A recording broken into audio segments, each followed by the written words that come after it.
Disclaimer: this is a fictional dramatization created for artistic, emotional, and educational storytelling purposes.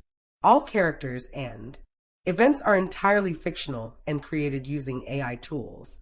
No impersonation, misrepresentation, or harm is intended. The content contains scenes of danger involving child characters. However, no real persons or minors were involved in its production. Grace's Love Stories produces scripted, AI-generated stories that promote, entertain, inspire kindness, and emotional connection. We respect our viewers and strictly adhere to YouTube's policies. The moon was a blade of silver hanging in the velvet dark, its light spilling through the tall arched window of our bedchamber. It bleached the color from the heavy tapestries and laid a ghostly sheen across the cold stone floor. A silence pressed in on the room, a silence that was not peaceful, but waiting. From my side of the vast, cold bed, I watched my husband. I told myself this was my duty. This silent vigil, but a knot of unease had been tightening in my stomach since dusk. Something was wrong. The air itself felt thin, charged with a strange, wild energy that prickled my skin and made the fine hairs on my arms stand on end. He was a stranger in his own skin tonight, and I was about to find out why. I am Gwenora Lysar, or rather Gwenora Melrick now, a name that felt as foreign on my tongue as the crown felt on my head. For 3 months, I had been the wife of Prince Idran, a political pawn moved across the board to secure the northern territories for my father's kingdom. The poets wrote odes to our union, calling it a joining of mountain strength and valley grace. In truth, it was a transaction of land and blood, and I was the currency. Idran was precisely what a prince of the cold northern kingdom of Vorlog should be. He was carved from ice and duty, his features so perfectly chiseled they seemed to lack the warmth of living flesh. His hair was the color of winter wheat, and his eyes a startling clear gray, like a storm-swept sea. He was handsome, I could not deny it. But his beauty was that of a marble statue, perfect, admirable, and utterly untouchable. Our days were a careful choreography of courtly functions. He was flawlessly polite, his hand a cool, firm presence at the small of my back as he guided me through throngs of whispering courtiers. He ensured my plate was filled at banquets, that my chambers were warm, that I had books and music to pass the lonely hours. His gestures were kind, but they were the empty kindnesses of a man fulfilling an obligation. He never truly looked at me. His eyes would pass over my face, acknowledging my presence, but never truly seeing the woman trapped behind the princess's facade. And the nights were the coldest of all. We lay side by side in the cavernous bed, the space between us a frozen chasm. He performed his husbandly duty with the same remote efficiency he applied to signing treaties, his touch gentle but devoid of passion. He would murmur the correct pleasantries, kiss my brow with cool lips, and then roll away, his breathing evening out into the steady rhythm of sleep while I lay awake, staring into the oppressive darkness, the scent of him, clean linen and cold steel, a constant reminder of the cage I now called home. I had told myself I could endure it. I was a daughter of nobility. I knew the price of peace. I had braced myself for a life of quiet loneliness, of polite smiles and a heart kept carefully locked away. But I had not braced myself for this. Tonight, the cool composure was gone, shattered into 1,000 pieces. He had returned to our chambers an hour past sunset, his face pale and slick with a fine sheen of sweat despite the evening chill. He had dismissed my ladies-in-waiting with a curt wave of his hand, his voice strained. When he turned to me, his gray eyes were dark, dilated, holding a flicker of something I had never seen in them before. Fear, raw, animal fear. "Lock the door, Gwenora," he had rasped, his voice a low command that brooked no argument. My fingers trembled as I turned the heavy iron key. The solid thunk of the bolt sliding into place echoed in the unnerving silence. When I turned back, he was standing by the window, staring out at the rising moon as if it were an executioner. The silver light carved his silhouette from the shadows, making him seem both ethereal and menacing. "Idrin, what is it? Are we in danger?" I asked, my own voice a small, wavering thing. He didn't answer. He just stood there, his hands clenched into fists at his sides, his knuckles white. A tremor ran through his powerful frame, a violent, uncontrollable shudder that seemed to rack him from the inside out. He pressed a hand to the cold stone of the window frame, his head bowed, his breath coming in ragged, painful gasps. "Stay back," he ground out, the words distorted, as if his tongue had grown too thick for his mouth. "Whatever you see, stay away from me." A cold dread, sharp and piercing, lanced through me. I took an involuntary step back, my silk nightgown whispering against the floor. The charged atmosphere in the room was suffocating now, thick with the scent of ozone, like a storm about to break not in the sky, but within the very walls of our chamber. The moonlight seemed to grow brighter, more intense, pouring over him like liquid silver. And then it began. A sound tore from his throat, a sound that was not human. It was a strangled cry of agony that twisted and warped into a guttural snarl. He fell to his knees, his body convulsing. I watched in frozen horror as his spine bowed into an impossible arch, the fabric of his fine tunic straining and then ripping with a series of sharp, violent tears. The sound that followed will haunt my nightmares for the rest of my days. The wet, sickening crack of bone, loud and obscene in the silent room. His bones were breaking, rearranging themselves under his skin. I wanted to scream, to run, to slam my hands over my eyes and block out the grotesque spectacle. But I was paralyzed, a statue of terror, my feet rooted to the floor. My mind reeled, refusing to process the impossible truth unfolding before me. This was a fever dream, a madness sent to punish me for my loveless heart. It could not be real, but the scent of blood, sharp and coppery, was undeniably real. It mingled with the growing feral musk that was radiating from him. His fingers, which had so formally held my own, were elongating, the nails thickening and darkening, curving into wicked black claws that gouged deep furrows into the stone floor. Dark, coarse fur, the color of midnight and ash, sprouted from his skin, covering his arms, his chest, his contorting face. His handsome, princely features were being erased, twisted into something monstrous. His jaw cracked, extending forward into a muzzle, his lips peeling back to reveal teeth that were no longer human, but the long, yellowed fangs of a predator. His scream became a howl, a long, mournful cry of pure primal agony that rattled the very glass in the window panes, and through it all his eyes changed last. The cool, stormy gray bled away, consumed by a terrifying, incandescent gold. They burned with a feral light, the pupil slit and inhuman. They were the eyes of a beast, a creature of nightmare and legend. The transformation took an eternity and a heartbeat. When it was over, the Prince of Orlog was gone. In his place stood a monster. It was a wolf, but a wolf larger than any I had ever seen in the royal forests. It was a titan of fang and fur, its shoulders as broad as a draft horse, its body a corded mass of deadly muscle under a thick, dark pelt. It stood on 4 powerful legs, its head lowered, steam puffing from its nostrils in the cool air. The heat rolling off its body was immense, a furnace of predatory power. The gilded cage had just become a hunter's den, and I was trapped inside with the hunter. My breath hitched in my throat. A tiny, pathetic sound. The creature's head snapped up. Its ears, sharp and alert, swiveled in my direction. The molten gold eyes locked onto mine. There was no recognition in them, no hint of the man who had been there moments before. There was only a cold, calculating intelligence, a predator's focus. It took a slow, deliberate step towards me, its claws clicking softly on the stone. The movement was fluid, silent, a ripple of lethal grace. I stumbled backward, my hand flying to my mouth to stifle a scream. My back hit the cold, carved wood of the bedpost, and I could go no further. I was cornered.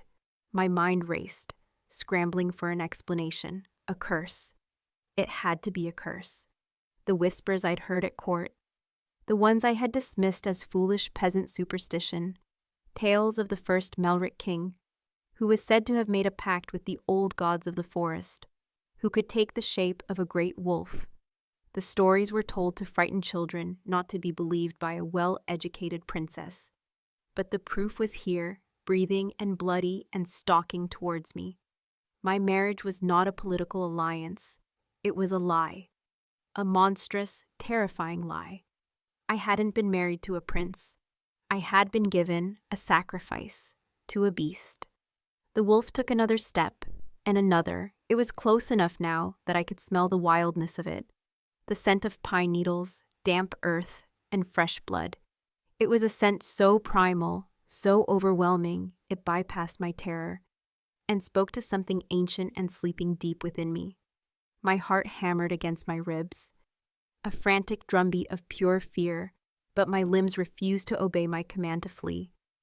It stopped just out of reach, its massive head on a level with my waist.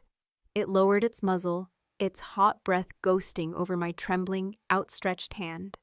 I could feel the rumble in its chest, a low, continuous growl that vibrated through the floorboards and up into my very bones. It wasn't a growl of aggression, I realized with a jolt of shock. It was something else, deeper, more complex. It was possessive. Slowly, deliberately, it inhaled, taking in my scent. Its golden eyes closed for a fraction of a second, as if savoring it.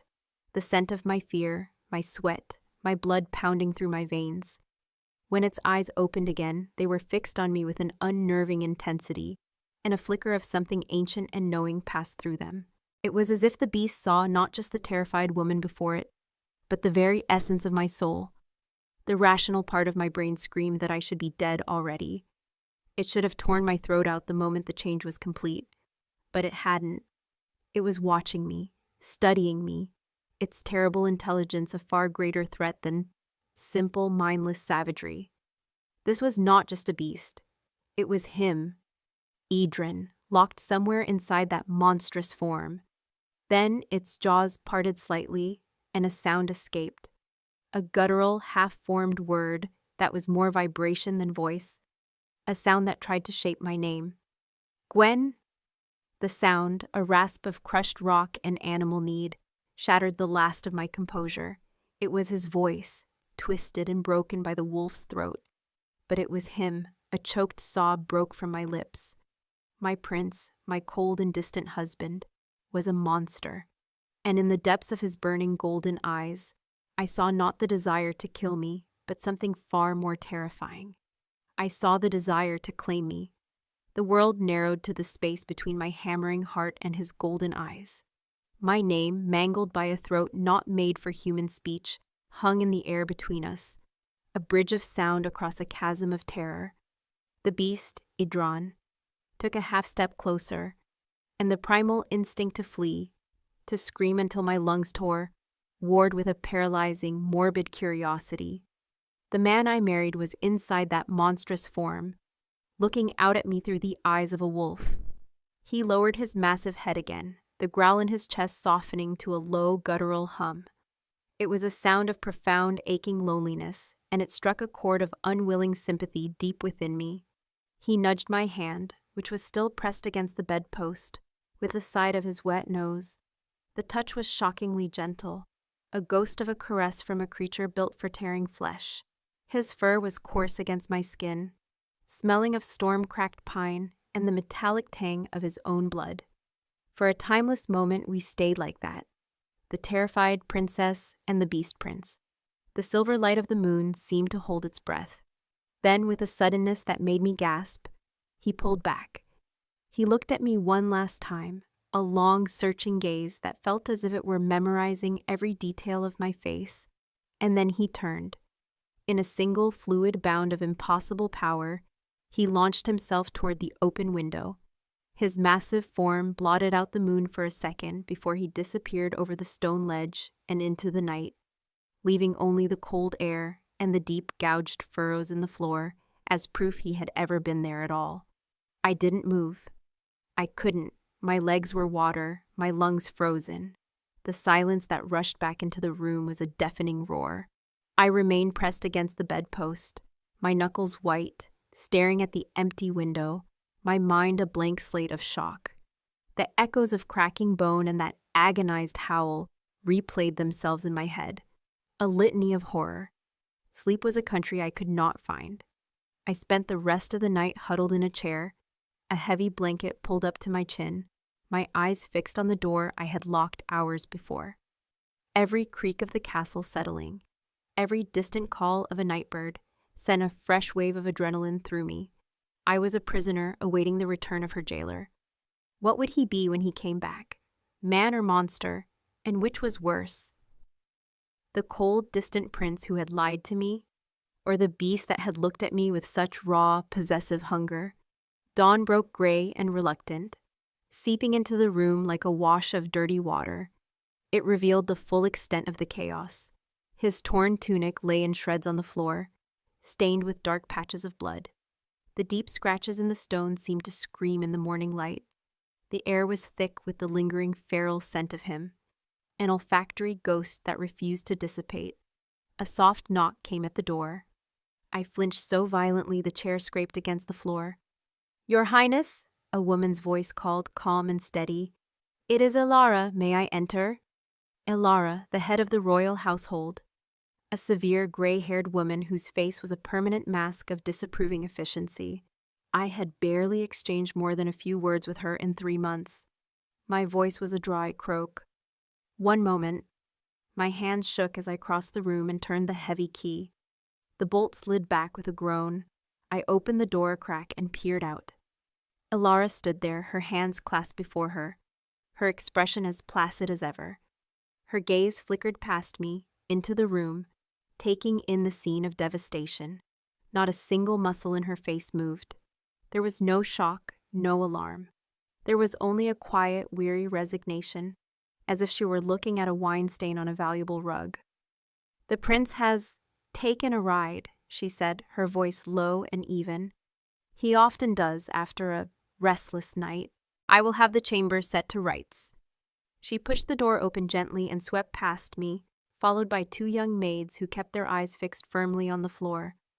I watched, dumbfounded, as the 3 of them moved with quiet, practiced purpose. Elara knelt, her old bones creaking softly, and ran a finger along one of the deep gouges in the stone.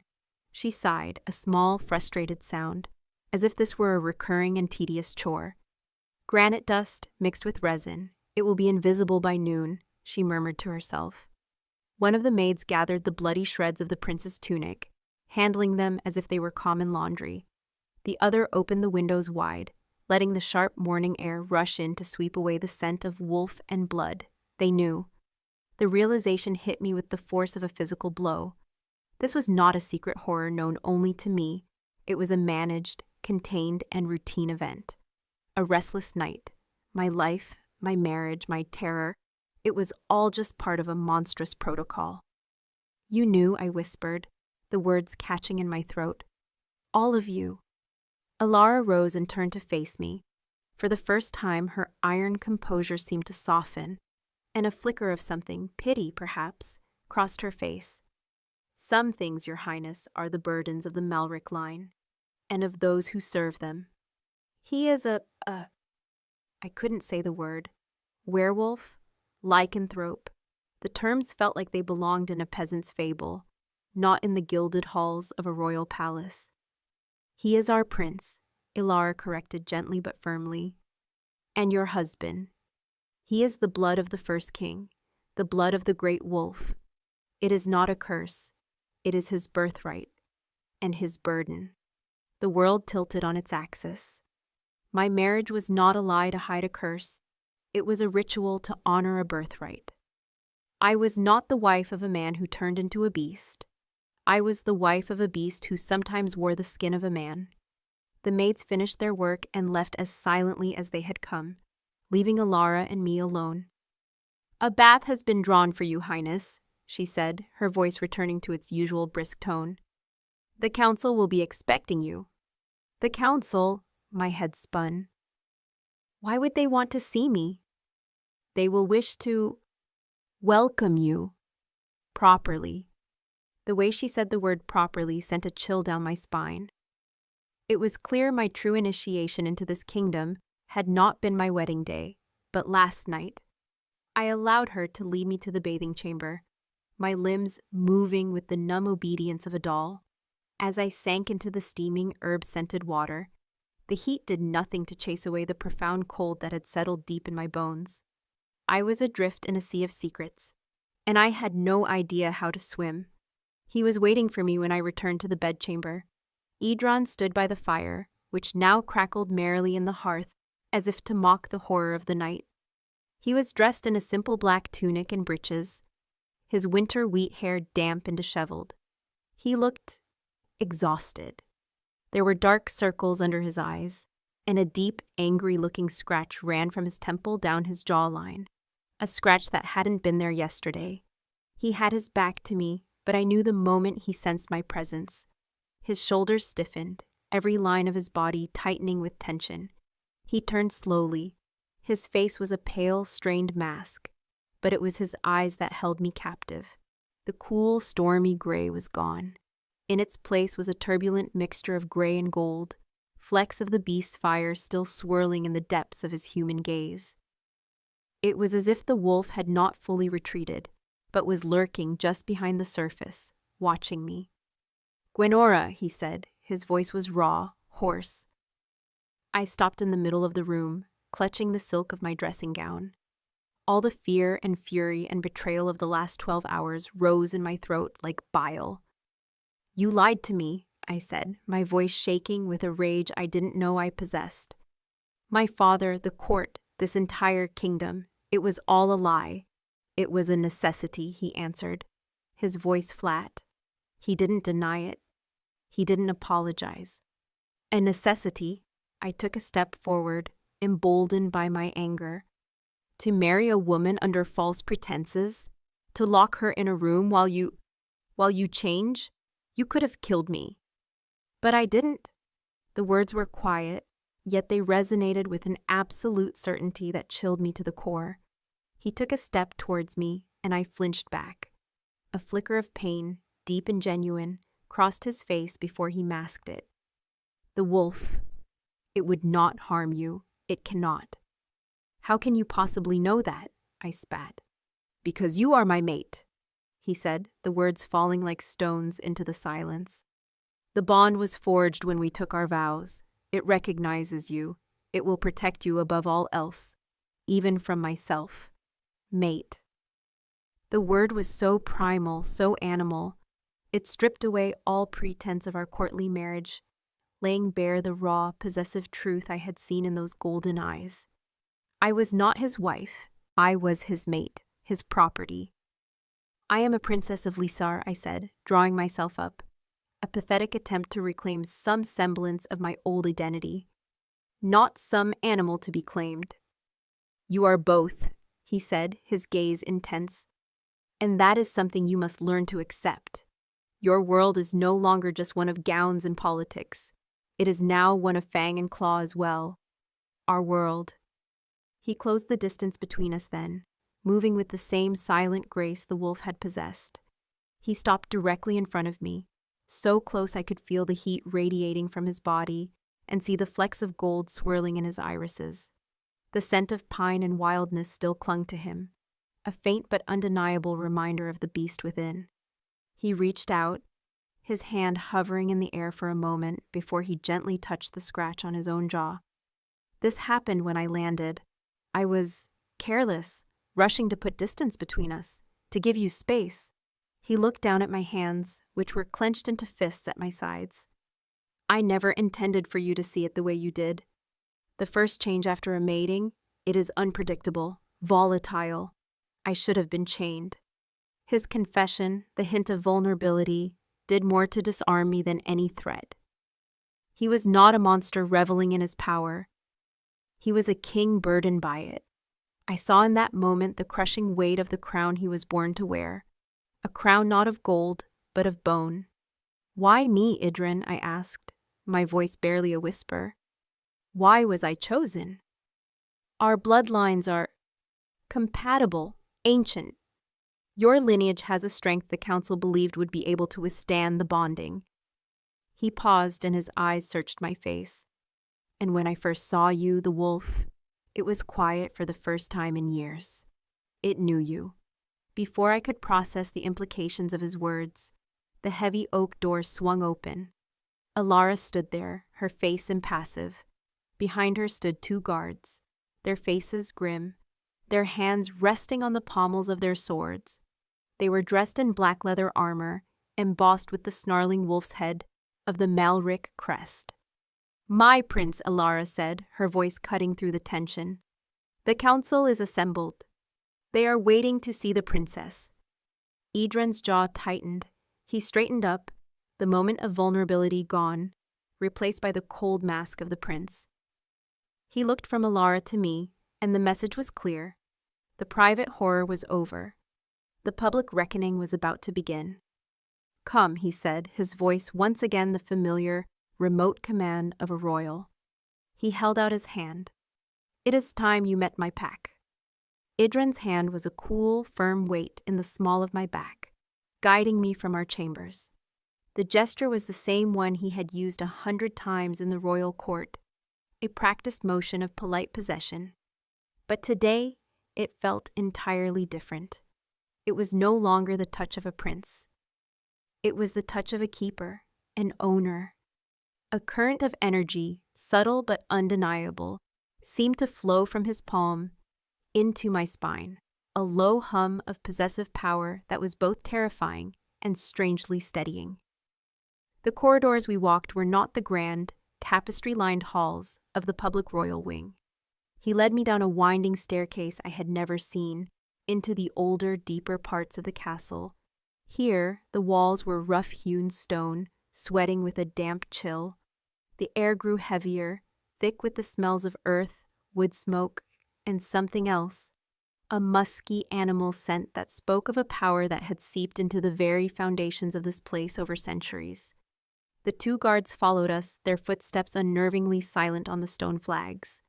They were not walking, they were padding, moving with the predatory grace of wolves on the hunt. I tried to keep my breathing even, to hold my head high as a princess should, but my heart was a wild bird beating against the cage of my ribs. Every shadow seemed to hold a pair of golden eyes. Every draft of air carried whispers of the beast. My world had been turned inside out. The polite smiles of the court were a fragile veneer over a kingdom of tooth and claw, and I had been sleeping in the Alpha's den, completely unaware. Idren stopped before a massive set of iron-strapped oak doors. There were no crests or gilding here, only a single deeply carved image, a great wolf, its head thrown back in a silent howl to a full moon. One of the guards stepped forward and pushed the door open. It swung inward with a low groan, revealing the chamber beyond. It was not a council room, it was a lair. The circular chamber was carved from the living rock of the mountain the castle was built upon. A great roaring fire pit dominated the center of the room, its flames leaping high and casting dancing, monstrous shadows on the stone walls. Furs, bear, stag, and wolf were thrown over rough-hewn wooden chairs and benches arranged in a semicircle around the fire. The air was thick with the scent of pine and power, a heady, intoxicating mix that made my head swim. And they were waiting. 5 figures sat in the high-backed chairs. They did not rise as we entered. They simply watched, their eyes gleaming in the firelight. For a terrifying moment, I wasn't sure if they were human. The stillness they possessed was that of apex predators, their focus absolute. The guard closed the door behind us, the heavy thud echoing with a grim finality. I was trapped. Idren led me toward the fire, into the center of their circle. The heat was a physical force, pressing against my skin. He did not release me, his hand remaining firmly at my back. A silent declaration to all who watched. "She knows," he said, his voice stripped of its courtly polish. It was deeper here, rougher, resonating with the authority of the Alpha. An old man with a face like a weathered map and long silver hair braided with leather cords leaned forward. His eyes were a pale, milky blue, yet they seemed to see more than any other. "She saw the change?" His voice was a dry rustle of autumn leaves. The bond accelerated it. I could not contain it, Idren stated, a note of self-recrimination in his tone. A woman with a warrior's build and a face marred by a vicious scar that ran from her eyebrow to her lip let out a soft, contemptuous sound. Her scent was sharp, aggressive, like ozone before a lightning strike. A human mate, fragile, it makes you weak, my prince. She spoke the title prince as if it were an insult. Idren's body went rigid beside me. A low growl, so deep it was more a vibration I felt through his hand than a sound I heard, rumbled in his chest. Be careful, Brina. She is the princess, and she is my mate. The temperature in the room seemed to drop. Brina's lip curled back from her teeth in a silent snarl, but she held her tongue, her gaze on me filled with undisguised loathing. This was his pack. Not counselors, not advisors, a pack. And their alpha had just brought a strange, weak creature into their midst. The old man, who I now assumed was the council's leader, spoke again. Your name, child. My throat was dry. I swallowed, forcing the words out. Gwenora of House Lisar. Lisar, he mused, stroking a braid. An old house, a human house. Your blood is strong, they say, but it is not the blood of the wolf. Why should we believe you are fit to stand beside the Alpha? To be Luna Queen? Luna Queen. The title struck me with a fresh wave of panic. It was not a role I had ever imagined, a crown I had ever wanted. I had been raised to be a consort, a silent, beautiful symbol of an alliance. They were asking me to be a leader of monsters. My fear was a cold, hard knot in my stomach, but beneath it, a spark of defiance kindled. I had been lied to, bartered, and brought here to be judged by these creatures who looked at me as if I were nothing more than prey. I lifted my chin, meeting the old man's unnerving gaze. I was not aware my fitness was a matter for debate, I said, my voice clearer and stronger than I expected. My marriage to your prince was a treaty signed in blood and honor between two kingdoms. Or has the great house of Malric forgotten the meaning of its word? A stunned silence fell over the chamber. Even Brina, the scarred warrior, looked taken aback. They had expected a frightened girl, a weeping lamb. They had not expected a princess who knew how to use her words as shields. A slow smile touched the old man's lips. She has a spine, at least. I am Kael, elder of this pack. The one you insulted is Brina, our war master. And these, he gestured to the others, are Reese, Fen, and Lyra, the heart of the pack. My gaze flickered over them. Reese was quiet, his eyes a piercing gold, watching me with a calm, analytical intensity. Fen and Lyra, a man and a woman who sat close together, looked younger, their energy more volatile, a restless power simmering just beneath their skin. You saw the change, Kyle continued, his smile fading. You know our prince is not merely a man. He is the vessel of the first wolf's spirit. His power is immense, but it comes at a cost. The bond between an alpha and his mate is the anchor that keeps the man from being consumed by the beast. It is the most sacred, most powerful magic we know. I don't understand, I whispered, my bravado evaporating. The bond forged by your vows is incomplete, Kale explained, his voice taking on the cadence of a teacher. It is a thread, not a chain. He feels your presence, your fear, your emotions. The wolf recognizes you as his. That is why you were not harmed. But you feel nothing from him, do you? Beyond the fear he inspires. I thought of the strange energy I'd felt from his touch, the unsettling hum of power. Was that it? A pale shadow of this bond he spoke of? Idren spoke then, his voice a low growl of protection. This is not the time, Kale. She is still in shock. There is no other time, Brina snapped, surging to her feet. The blood moon is in 3 nights. If the bond is not sealed by then, your control will shatter. The beast will be untethered. It could rampage, destroy villages, expose us all. This human weakness could be the end of everything we have protected for 1,000 years. The blood moon. I looked from Brina's furious face to Idren's grim one. It is a time of immense power, Kael said softly. A time when the veil between the man and the beast is at its thinnest. For the alpha, it is the most dangerous night of the year. Only a fully sealed mate bond can ground him. A cold, creeping horror washed over me. This was about more than just their secrets. My life, their lives, the safety of the kingdom. It was all tied together in a knot of primal magic I couldn't begin to comprehend. How? I asked, the word a faint breath of sound. How is the bond sealed?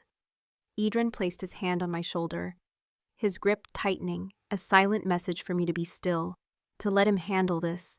But I shook my head, my eyes locked on Kael. I needed to know. I had been a pawn long enough. Kael's pale eyes met mine. There was no pity in them, only the cold, hard weight of reality. The bond is sealed in blood and choice. He cannot force it upon you. You must accept it. You must accept him, all of him. He rose from his chair and walked toward me, his movement slow and deliberate. He stopped before me and held out his gnarled hand. You must allow him to mark you, princess. Mark me? The mating bite, Brina snarled from across the fire. He will bite you, claim you. His magic will flow into you, changing you, binding you to him, to the pack. It will awaken the strength in your blood, or it will kill you. The world swam before my eyes, the heat from the fire, the thick, musky scent, the terrible weight of their stares. It was too much. Bite me, let this man, this beast, sink his fangs into my flesh. The idea was so barbaric, so monstrous, my mind recoiled from it. And if I refuse? I managed to ask, my voice trembling. Then the thread of the bond will sever, Kael said, his voice grave. He will be left untethered on the blood moon. And you will be an outsider, a stranger who knows our deepest secret. The pack does not suffer such threats to exist for long. It was not a choice. It was an ultimatum. Become one of them, or be eliminated. My gilded cage had shrunk to the size of a tomb. I looked at Idren. His face was etched with torment that seemed to eclipse my own. The prince, the man, was at war with the alpha, the beast. He was bound by his duty to his people, to his very nature. But the look in his eyes, that swirling vortex of gray and gold, was one of profound regret. He had not wanted this for me. He stepped between me and Kael, shielding me with his body. He was no longer the cold, distant prince, but a protective wall of muscle and heat. The scent of pine and wildness enveloped me, a strangely comforting blanket in the face of my terror. She will have her 3 days, Idren declared, his voice a command that echoed off the stone walls, silencing all argument. The choice is hers alone. No one will touch her. No one will threaten her. She is under my protection until the moon rises. He turned to me, and for the first time, I felt the full, terrifying force of his will, of the alpha, directed at me. But it was not a threat. It was a promise. His golden-flecked eyes held mine, and in their depths, I saw the beast, and I saw the man, and I saw the chains of fate that bound them both. The choice is yours, Gwenora, he murmured, his voice for my ears alone. Serve a human king in a life of comfortable lies, or stand with a wolf king and face the bloody truth. But choose you must. I did not remember the walk back to our chambers. My mind had retreated, leaving my body to follow Idren's silent, imposing form on autopilot. The iron-strapped oak doors closed behind us, and the sound, which should have been a comfort, was the clang of a portcullis dropping. I was alone with him again, but the polite stranger was gone forever, replaced by the Alpha Prince, whose pack resided in the stone heart of this castle. He did not speak, simply moved to the hearth and stared into the flames, the firelight dancing across the harsh planes of his face and glinting off the gold in his eyes. The silence was a living thing, filled with the unspoken words from the chamber below. Luna Queen, mating bite, or it will kill you. I walked on unsteady legs to the window, the same window the wolf had leapt from, and looked out at the sprawling lands of Vorlog. The forests were a deep, menacing green, the mountains jagged teeth against a bruised purple sky. This was his kingdom, a kingdom of predators hiding in plain sight. For 2 days I was a ghost in my own life. I was treated with a new, unnerving deference. The ladies-in-waiting who had once chattered with me about silks and poetry now fell silent when I entered a room, their eyes wan and frightened before they scurried away. The castle guards, men I had barely noticed before, now watched my every move. They no longer saw a human princess. They saw the alphas intended. A piece of territory to be watched, to be protected, and perhaps to be judged. I felt their stares like a physical weight, the mark of the hunted branded on my very soul. Idrin kept his distance. He slept in a chair by the fire, a silent, brooding guardian. During the day he attended to his duties, leaving me to the suffocating silence of our chambers. Yet I felt his presence even when he was gone. It was a low hum in the air, an awareness that prickled at the edges of my senses. Kael had said the bond was a thread. Now that I knew it was there, I could feel it. A taut, invisible line connecting me to him. I could almost sense his moods. A distant storm of frustration, a cold wave of exhaustion, a sudden sharp spike of anger that had nothing to do with me. It was an invasion, a violation of the sanctity of my own mind. On the morning of the second day, I decided I could not bear the confinement a moment longer. I would not be a frightened doe hiding in a thicket, waiting for the wolves to decide my fate. I dressed myself in a simple gown of dark green wool, brushed my own hair, and walked out of the chamber, my head held high. If I was to be judged, it would be on my own 2 feet.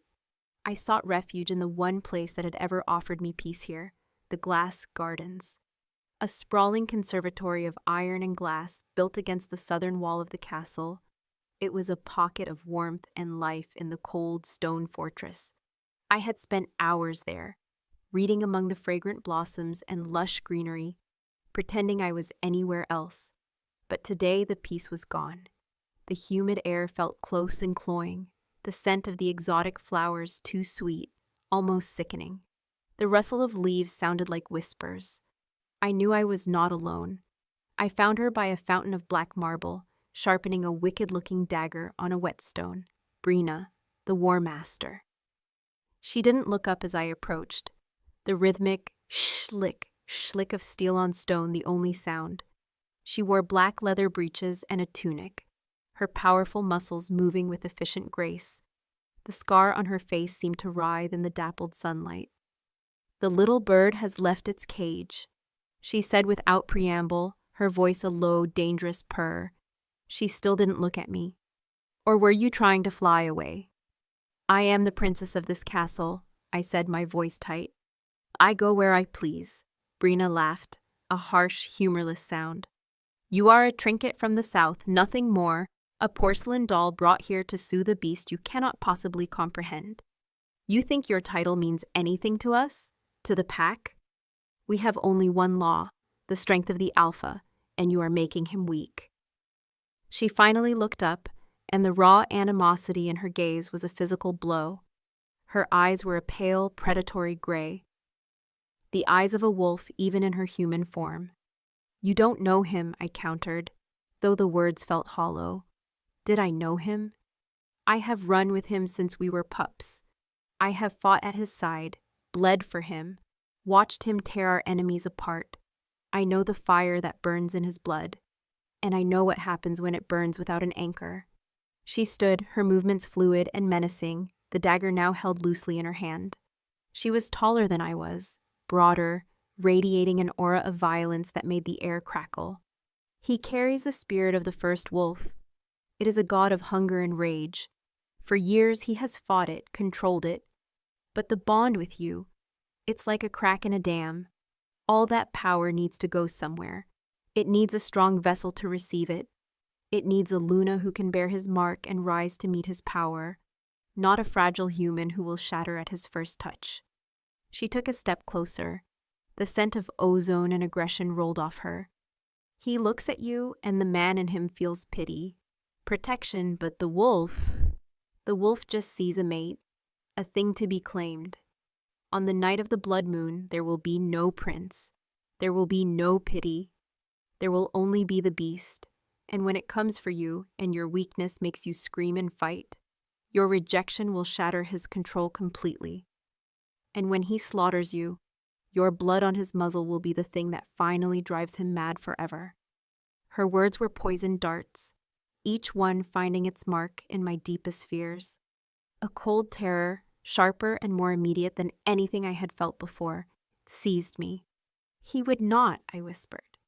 He wouldn't want to, she corrected, a cruel smile touching her lips.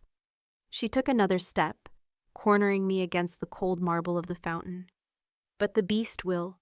It will claim you or it will destroy you. There is no other path. So tell me, princess, what will you do? Will you accept the bite? Or will you doom us all with your cowardice? She raised the hand holding the dagger, and for a heart-stopping moment, I thought she would strike me. Instead, she touched the flat of the cold blade to my throat, right over the pulse that hammered there in frantic terror. The mark is made here, she hissed, her face inches from mine. Can you imagine it? His teeth breaking the skin, the power that floods you? It would burn a lesser woman to ash, and you are the least of us. Enough. The word was not spoken. It was a physical force, a wave of pure power that slammed into the conservatory. The air grew heavy, charged with an immense pressure that made my ears pop. Idron stood at the entrance, half hidden by the broad leaves of a tropical plant, but his presence filled the entire space. His face was a thunderhead of controlled fury, but it was his eyes that held the true storm. The gold had all but consumed the gray, and they burned with a terrifying, incandescent light. He was not the prince, and he was not the wolf. He was something in between, something far more dangerous. Brina froze, the dagger still pressed to my throat. The color drained from her face. Fear, stark and absolute, flashed in her eyes. She had challenged the alpha's mate, a transgression of the highest order. Idron moved. He didn't walk, he flowed, covering the distance between us in a few silent, predatory strides. He did not look at me. His entire focus, the full, crushing weight of his alpha power, was directed at Brina. "You will remove your blade from my mate," he commanded, his voice a low, guttural growl that vibrated in my bones. Brina snatched her hand back as if she'd been burned, the dagger clattering to the stone floor. She dropped to one knee, her head bowed in submission. "Alpha," she choked out. "You forget your place, War Master," Idrin continued, his voice lethally soft. He circled her like a wolf stalking its prey. "She is not yours to test. She is not yours to threaten. She is mine. To touch her without my leave is to challenge me. Do you challenge me, Brina?" "No, Alpha. Never," she whispered to the floor, her powerful body trembling. "Look at me," he commanded. Slowly, she raised her head. The fear in her eyes was profound. He had stripped her of her pride, her aggression, with nothing but his presence. I watched, mesmerized and horrified, at this raw display of dominance. This was the power of the Wolf King. "She is to be your Luna Queen," he snarled. "You will show her the respect that title demands, or I will strip you of your rank and your place in this pack. Am I understood?" "Yes, Alpha." "Then go before I forget that you have bled for me." Brina scrambled to her feet and fled without a backward glance, leaving the dagger behind on the floor. The oppressive weight in the air lessened as she disappeared, but the tension remained, coiled and shivering between Idrin and me. He stood over the fallen dagger for a long moment, his chest rising and falling with deep, controlled breaths. The gold in his eyes slowly receded, leaving the familiar stormy gray, though they were now turbulent with emotion. He finally turned to me. He reached out, his hand hesitating for a moment before his fingers gently, so gently, brushed against the skin of my throat where the blade had been. His touch was warm, sending a jolt of shocking electricity through me. It wasn't the cold, obligatory touch of the prince. It was the touch of a man who had just shown me the monster he held at bay. "Are you harmed?" he asked, his voice raw. I shook my head, unable to speak. My throat felt thick with unshed tears, not of fear, but of a confusing, overwhelming flood of emotion. I had seen his power. I had seen the beast look out from his eyes, and it had been unleashed not to threaten me, but to protect me. He let his hand drop, the loss of contact leaving my skin feeling cold. He looked from my face to the deep, untamed woods visible through the glass walls, a profound weariness settling over his features. "She is right about one thing, Gwenra," he said quietly, his gaze lost in the distance. "The blood moon is tomorrow night, the beast that I become. It will not be the prince you know. It will not be capable of reason or mercy. It will be a creature of pure instinct." He turned back to me, and his eyes, now more gray than gold, were filled with a desperate, pleading vulnerability that broke my heart. "It will see you, and it will claim what is its. My control will be a whisper in a hurricane. Your choice, your only choice, is whether you will be the anchor that can calm the storm, or the ship it breaks upon the rocks." The rest of the day passed in a blur of heightened senses. The encounter in the glass gardens had stripped away the last vestiges of my disbelief. The threat was no longer an abstract concept, a barbaric tale whispered in a stone chamber. It was real. It had a name, Brina. It had a deadline, the blood moon. And it had a face, the face of the man who now sat across from me in the heavy silence of our chambers. The setting sun casting long, blood-red shadows across the room. He had not left my side since the incident. He had ordered a meal to be brought to our rooms, a simple affair of bread, cheese, and roasted meat that I could not bring myself to touch. The knot of fear in my stomach had twisted into a cold, hard certainty. A choice had to be made. "Tell me about it," I said, my voice cutting through the stillness. It was the first time I had initiated a conversation since the night of the change. Idrin looked up from the knife he had been turning over and over in his hands. He raised an eyebrow. "About what?" "Everything. The first wolf, this birthright. Brina said you carry its spirit. I don't understand." He set the knife down with a soft click and leaned forward, his elbows on his knees. The firelight carved deep shadows under his cheekbones, making him look weary and ancient. "It is not a story for human ears." "I am to be your Luna Queen," I countered, using the title Kale had given me. The words felt strange and heavy on my tongue. "Or I am to be your victim. I think that earns me the right to a story." A flicker of something, admiration perhaps, crossed his face. He let out a long, slow breath. "Very well, the Melric line did not conquer this land. We are of this land." Millennia ago, before castles and kings, a great spirit wolf roamed these mountains. It was the embodiment of the North, wild, powerful, and beholden to none. The first men who came here tried to hunt it, to tame the land. They failed. They were prey.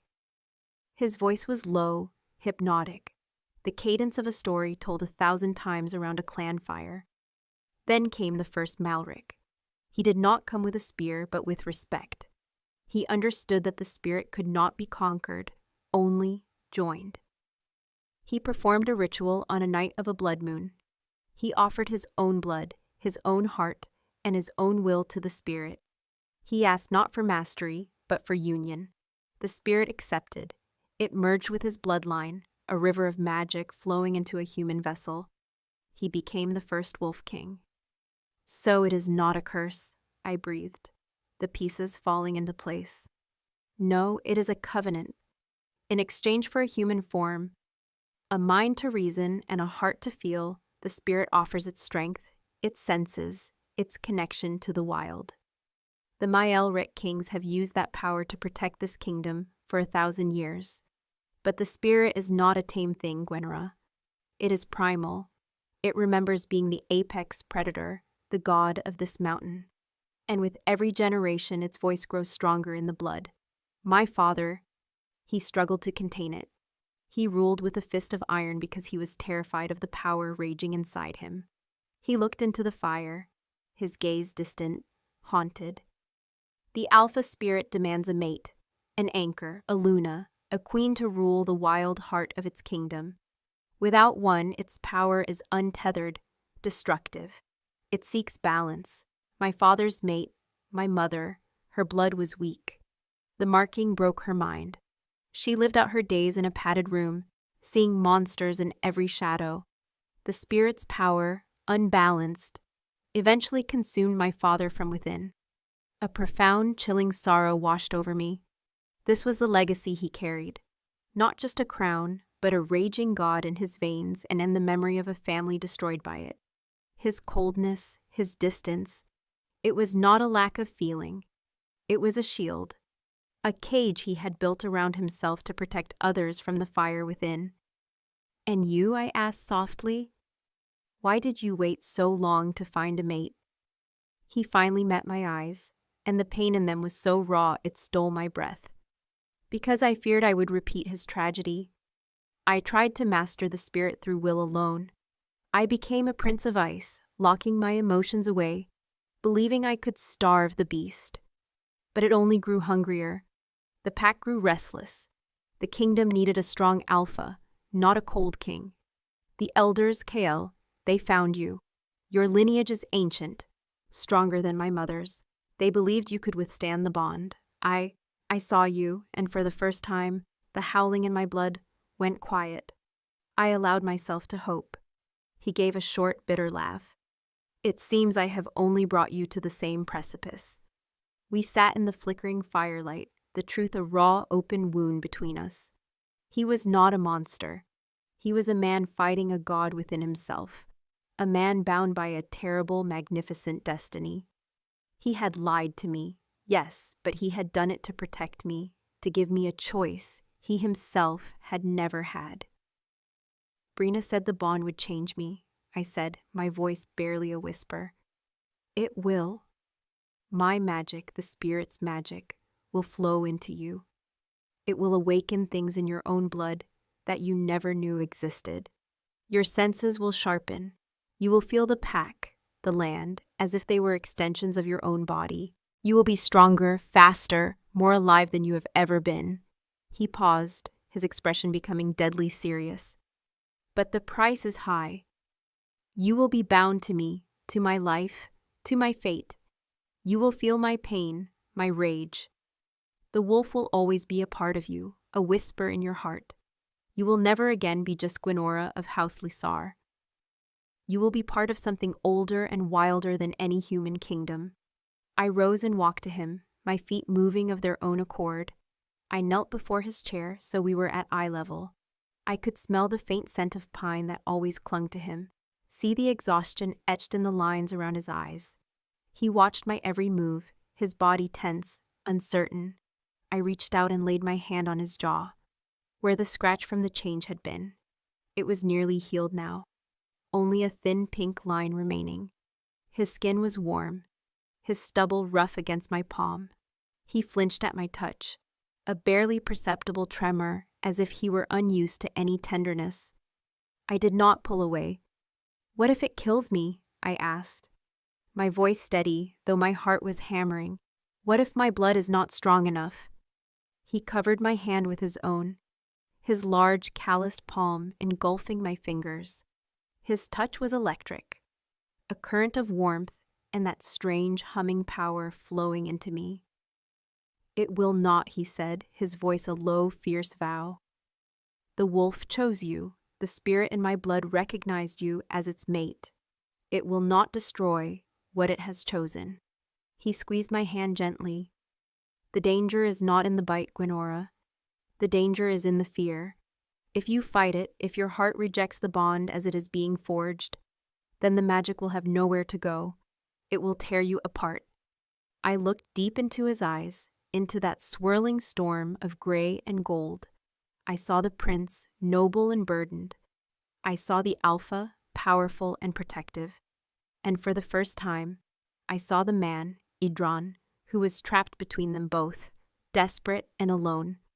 In that moment, the choice became terrifyingly clear.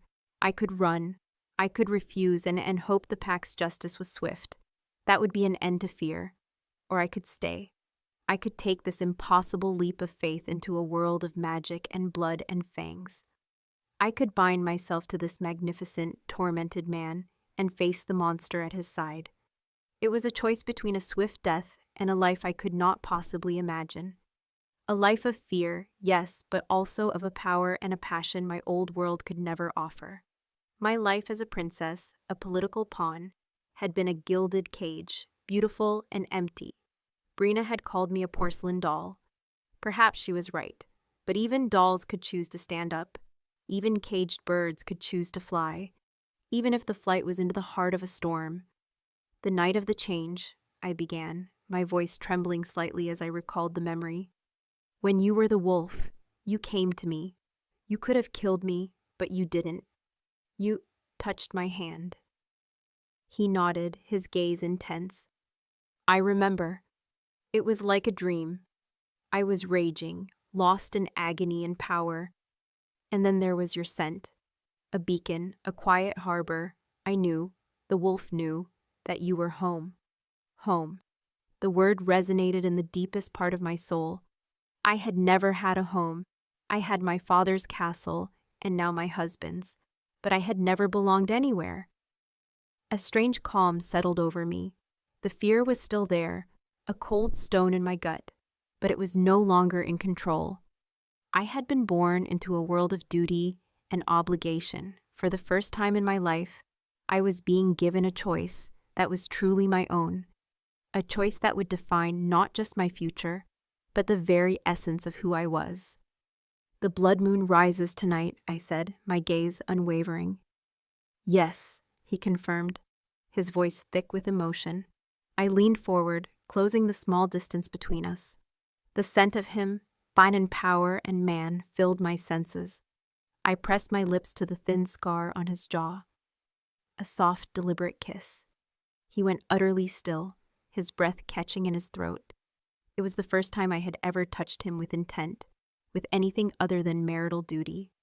When I pulled back, I looked him square in the eye, and the woman who spoke was not the frightened girl who had cowered by the bedpost. It was someone new, someone who had looked into the abyss and was not yet ready to fall. Show me where I must be, I said, when it begins. He led me not down into the mountain's heart, but up.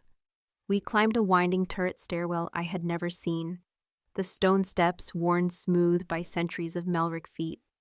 The air grew colder, thinner, tasting of ozone and the coming night. There were no torches here.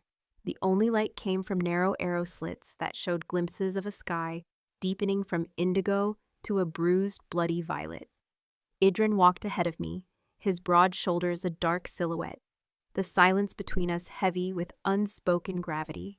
He carried a single unlit torch in his hand. My own hand rested on the cold stone wall for balance, my heart beat a frantic drum against the ancient quiet. We emerged onto the castle's highest battlement. The wind was a physical force this high up, a wild, shrieking thing that tore at my hair and whipped my woolen cloak around me. It smelled of ice and pine and the vast, empty loneliness of the sky. The world was spread out below us, a dark tapestry of forest and mountain, under a canopy of stars that seemed close enough to touch, but they were all dimmed by the celestial spectacle that was beginning to unfold. The moon was rising. It was huge, swollen, and stained a terrifying, beautiful shade of arterial red. It was not the gentle silver light of my wedding night. This was a wounded, bleeding moon, and it painted the stone beneath our feet in gruesome crimson light. This was the blood moon, a moon for gods and monsters. The battlement was a wide circular platform of stone, empty save for a single iron ring set into its center. A thick, rusted chain coiled beside it. My blood ran cold. This was where he meant to be chained. "This is the altar of the moon," Idrun said, his voice nearly lost in the wind's howl. "The place of the first covenant. Every May Elric Alpha has faced the blood moon here." He walked to the center of the platform and dropped the torch. He turned to me, his face a stark, pale mask in the bloody moonlight. The gold in his eyes was already beginning to burn, a fierce, feral light that seemed to mirror the color of the moon. "When the change is complete," he began. His voice strained, every word a battle against the power rising in him. "The beast will see the chain. It will see it as a challenge. It will fight it. That is when it will be most enraged, most dangerous. He took a step towards me, his hands clenched into fists at his sides. A tremor ran through him, the first sign of the agonizing transformation to come. You must not be near me then. Stay by the stairwell. Do not approach until the rage passes, until it sees you, and when it does, his breath hitched, a pained, guttural sound. Gwenora, you must show no fear, none. It will smell it. It will interpret it as a rejection, a challenge. It will see you not as a mate to be claimed, but as prey to be broken. How? I whispered, my voice a thin thread of sound. How can I not be afraid? He reached out and gripped my shoulders, his hold desperate, intense. The heat from his hands burned through the layers of my cloak and gown. You must remember what I told you. Remember the man. Remember that beneath the rage and the fangs, it is me, and I would rather die than harm you. Trust that. Trust me, it is the only shield you will have. He pulled me closer, and for the first time, his mouth crashed down on mine. It was not a kiss of tenderness or passion. It was a kiss of raw desperation, of farewell. It was fierce and possessive, a branding, a final human plea before he was consumed by the god in his blood. His lips were hard, demanding, and I tasted the salt of his sweat and the metallic tang of his fear.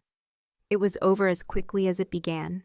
He pushed me gently but firmly away from him, towards the relative safety of the stairwell. Go now, he rasped, his voice already changing, growing deeper, rougher. And whatever happens, do not run. I stumbled back, my heart seizing with a terror so profound it was paralyzing. He turned his back on me and knelt by the iron ring.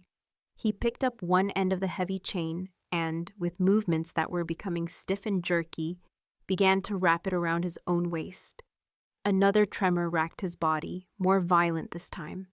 A low growl tore from his throat, a sound of pure agony. I could not look away. This was my choice.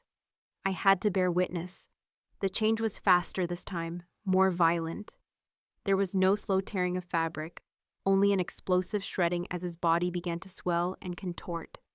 The cracking of his bones was a volley of gunshots in the shrieking wind. He threw his head back and howled, but it was not the mournful cry I had heard before. It was a roar of defiance, a challenge to the bloody moon hanging above him, a declaration of war against the spirit that was claiming his flesh. Fur, black as pitch, erupted from his skin. Claws burst from his fingertips, gouging deep into the stone as he fought to control the agonizing transformation. His human form was erased in a wave of primal power, a grotesque and sacred metamorphosis under the crimson light. And then the wolf stood there. It was larger than I remembered. Its muscles coiled like thick hawsers under its dark pelt. The blood moon's light caught in its fur, giving it a hellish red sheen. It was bound to the center of the altar by the heavy iron chain, a titan tethered to the world of men. And its eyes were not gold. They were two burning pools of molten crimson, mirroring the moon, filled with an ancient, untamable rage. This was not the wolf that had nudged my hand. This was the first wolf. This was the god. It saw the chain. With a roar that shook the very stones beneath my feet, it lunged against its bonds. The chain snapped taut, the links groaning with a sound of tortured metal. The beast was thrown back, but it came again, and again, a hurricane of fury and claws and fangs, tearing at the iron links, its roars of frustration echoing across the mountain tops. The sheer, unrestrained violence of it was breathtaking. Brina had been right. There was no man here. There was only the beast, and it wanted only to kill. I was flattened against the stone arch of the stairwell, my hand pressed over my mouth to stifle my screams. My body screamed at me to flee, to run down the stairs and hide in the deepest, darkest dungeon of the castle. Do not run, his voice echoed in my head. Show no fear. How could I not? This creature was rage incarnate. This was a walking death. The beast finally seemed to realize its efforts were futile. It ceased its struggles against the chain, its massive chest heaving, steam pluming from its bared fangs. It stood panting, its head low, the crimson eyes scanning the perimeter of its prison. And then they found me. The world stopped. The wind died. The only sound was the frantic, panicked drumming of my own blood in my ears. The beast's head came up, its focus absolute, its lips peeled back in a silent snarl, revealing teeth like daggers.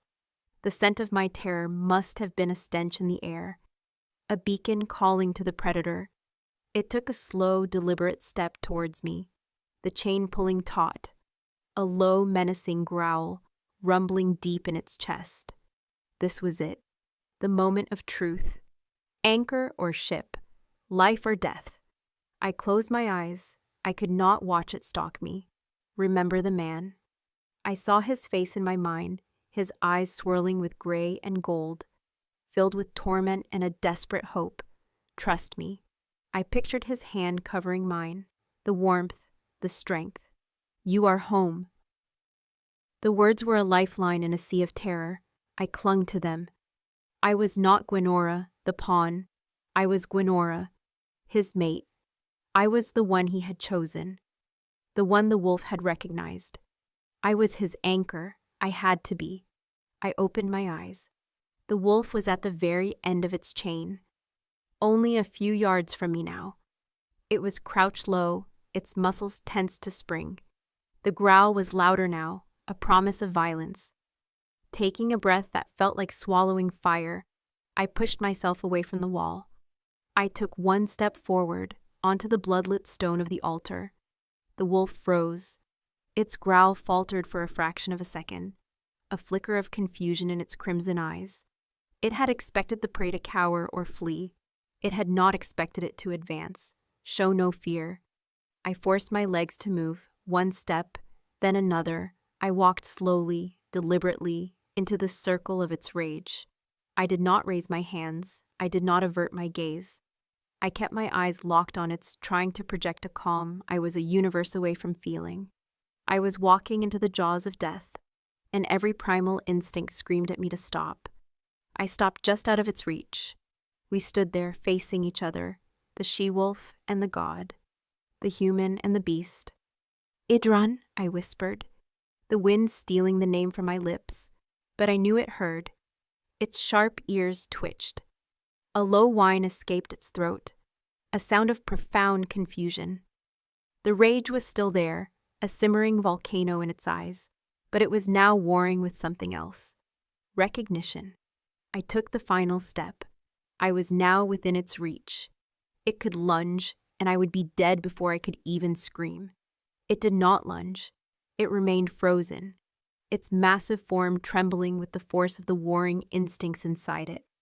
Slowly praying to every god I knew and the one I faced, I sank to my knees.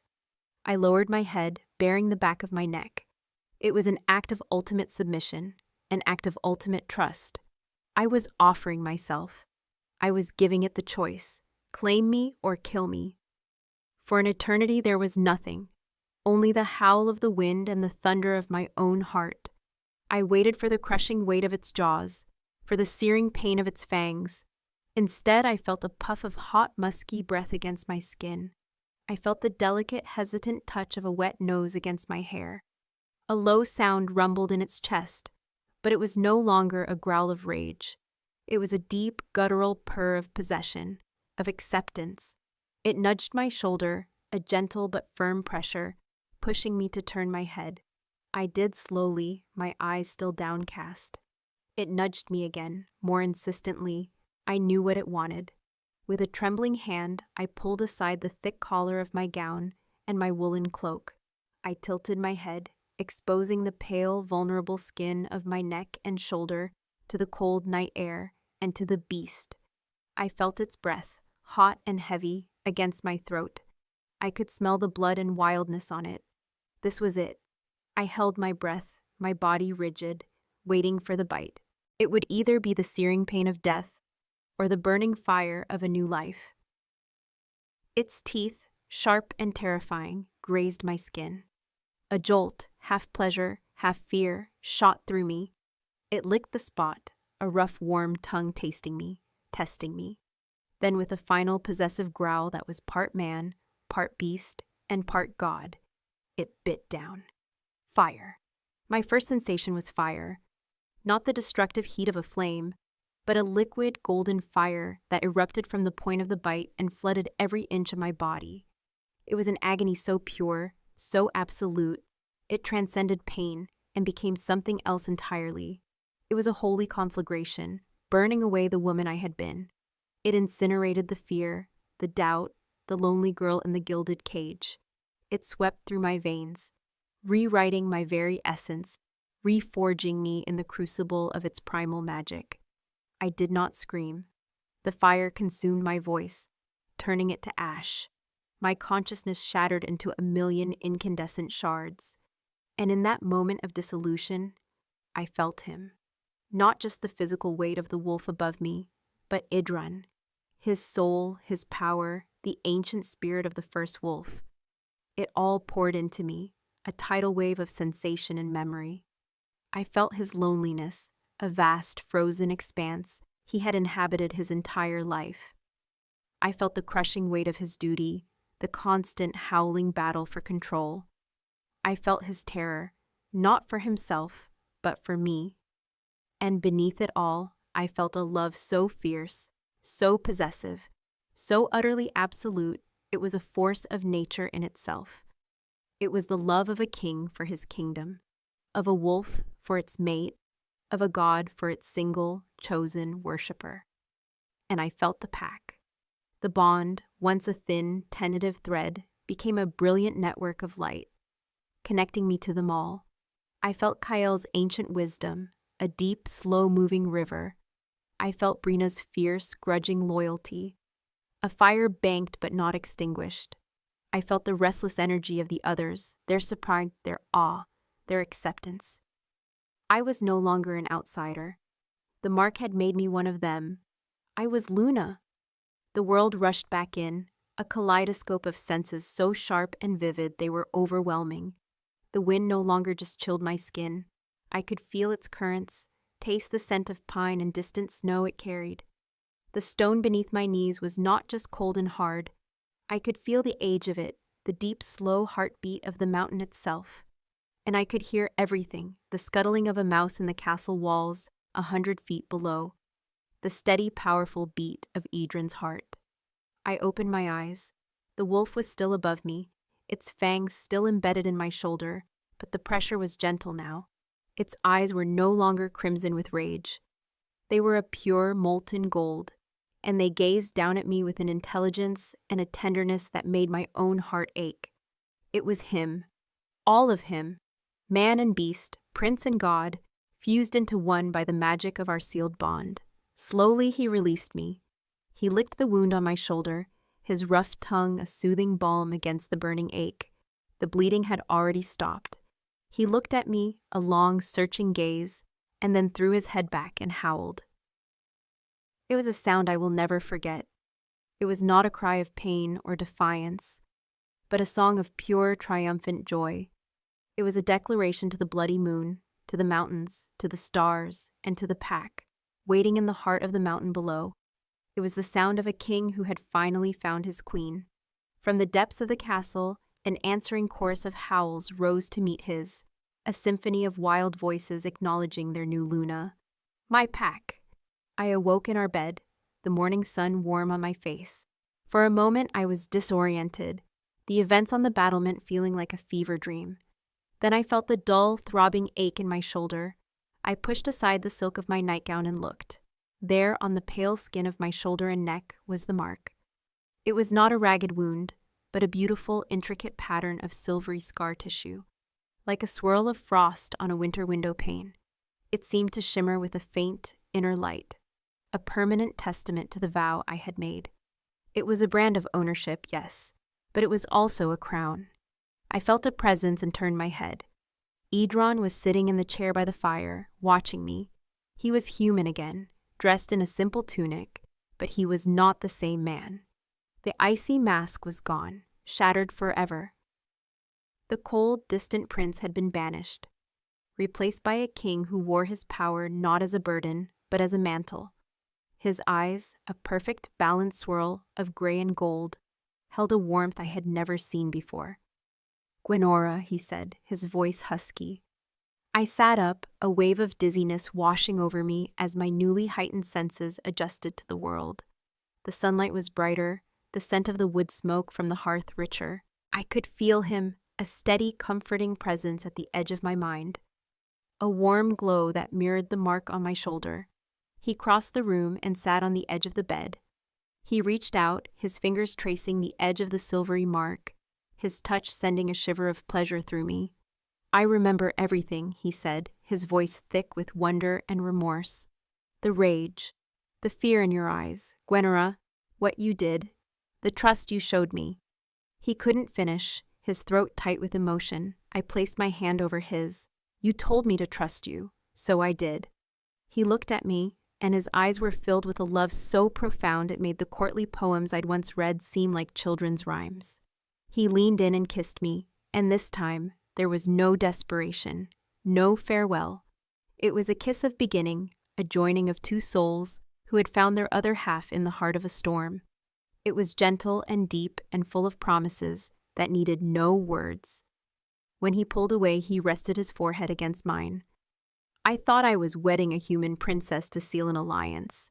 I smiled, a true, genuine smile that reached my eyes.